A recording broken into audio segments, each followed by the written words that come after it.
Hello बच्चों, आज हम पढ़ेंगे जर्मनी के एकीकरण की मुख्य अवस्थाएं। जर्मनी के एकीकरण की मुख्य अवस्थाओं का वर्णन। तो जर्मनी 18वीं शताब्दी में बहुत छोटे छोटे भागों में बटा हुआ था। इसी प्रकार इटली भी छोटे छोटे भागों में बटा हुआ था।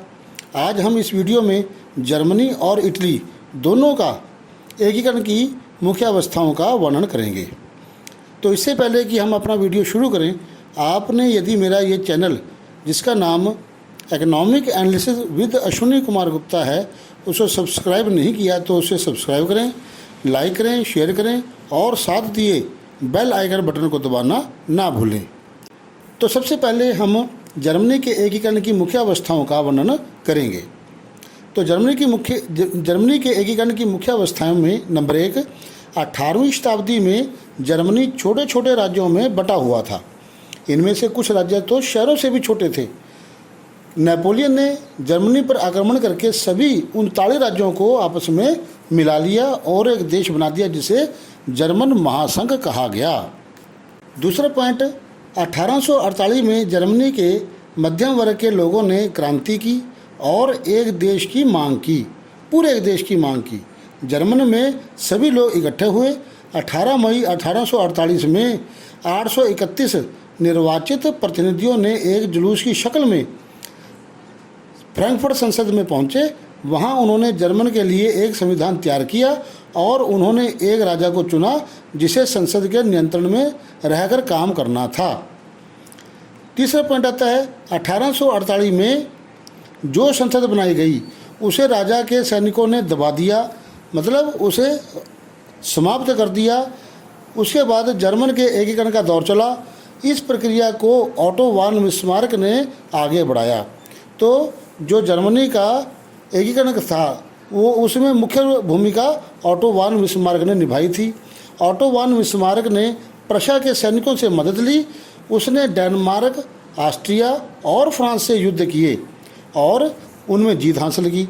इस प्रकार जर्मन एकीकरण की प्रक्रिया पूरी हुई।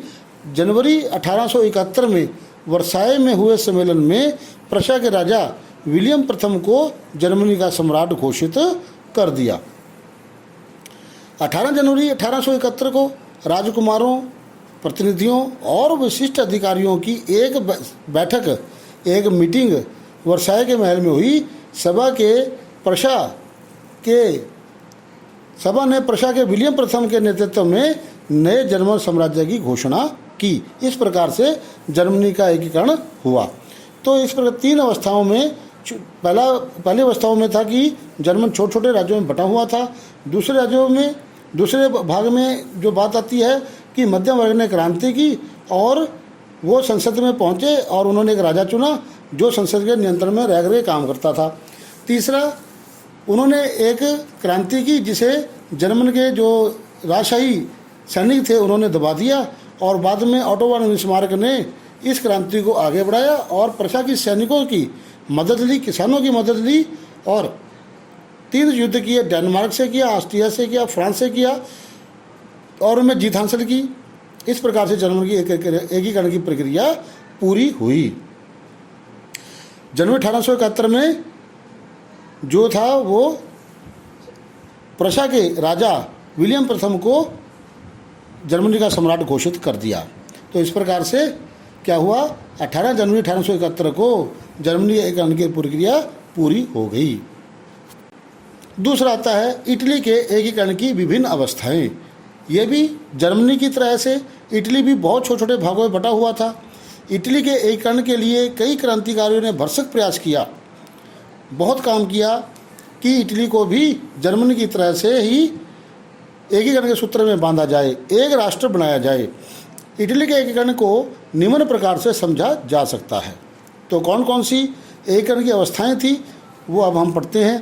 पहला, इटली कई वंशानुगत राज्यों में बिखरा हुआ था। वंशानुगत राज्य, अलग अलग छोटे छोटे राज्य, उनके अलग अलग राजा होते थे जो आपस में एक दूसरे से मारकाट करते थे, लड़ाइयाँ करते थे, युद्ध करते थे।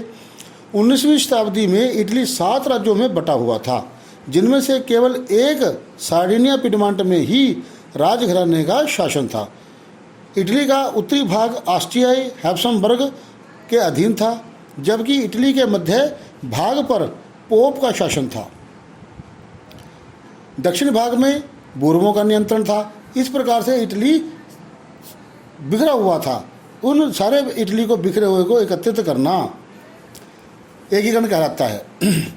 दूसरा आता है 1830 के दशक में जूसेपे मैसनी ने इटली को एकत्रित करने का विचार प्रस्तुत किया। सबसे पहले किसने किया? जूसेपे मैसनी। उसने अपने इस उद्देश्य की पूर्ति के लिए यंग इटली नामक संगठन बनाया। तीसरा आता है 1831 से 1848 में क्रांतिकारी विद्रोह हुए। बहुत से 1830 में जो जूसेपे मैसनी ने एक विचार रखा था उसके लिए क्रांतियाँ की गई, कई विद्रोह किए गए। 1831 से 1848 तक अनेक क्रांतिकारी विद्रोह हुए जिनमें असफलताएं प्राप्त हुई। अब एकीकरण की सारी जिम्मेदारी सार्डिनिया पिडमॉन्ट, जिस पर इटली के राजघराने का शासन था, उसके हाथ में, उसके दायित्व में आ गई। चौथा आता है इमैनुएल द्वितीय के मंत्री काबूर ने फ्रांस के साथ सार्डिनिया पिडमॉन्ट की एक चतुर संधि की। इमैनुएल द्वितीय जो था राजा था, उसका मंत्री था काबूर। उसने फ्रांस के साथ सार्डिनिया पिडमॉन्ट की एक चतुर संधि की जिसमें वह ऑस्ट्रियाई बलों को हराने में सफल हुआ। जो ऑस्ट्रियाई बल थे, जो ऑस्ट्रियाई शासक थे, वहाँ पर उनको हरा दिया। और 1860 में जूसेपे मैसनी अपने सैनिकों के साथ गैरिबाल्डी के नेतृत्व में दक्षिण इटली और 2 सिसिलियों के राज्य में प्रवेश कर गए और शासकों को हटाने में किसानों का समर्थन पाने में सफल हुए। तो इस प्रकार से क्या हुआ? 1861 में इमैनुएल द्वितीय को एकीकृत इटली का राजा घोषित कर दिया गया। इस प्रकार इटली के 7 राज्यों को मिलाकर 1870 में पूर्ण रूप से इटली का एकीकरण हुआ और इटली एक राष्ट्र राज्य, गणराज्य बन गया। धन्यवाद। दोस्तों, अगर मेरा ये वीडियो आपको पसंद आया है तो इस चैनल को सब्सक्राइब करें, लाइक करें, शेयर करें और साथ दिए बेल आइकन बटन को दबाना ना भूलें। मेरे ये 10वीं क्लास के लिए बहुत ही इम्पोर्टेंट प्रश्न है।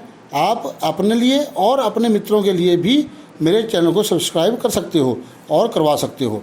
तो आपको आने वाले वीडियो मिलते रहेंगे। बेल आइकन बटन को दबाना ना भूलें।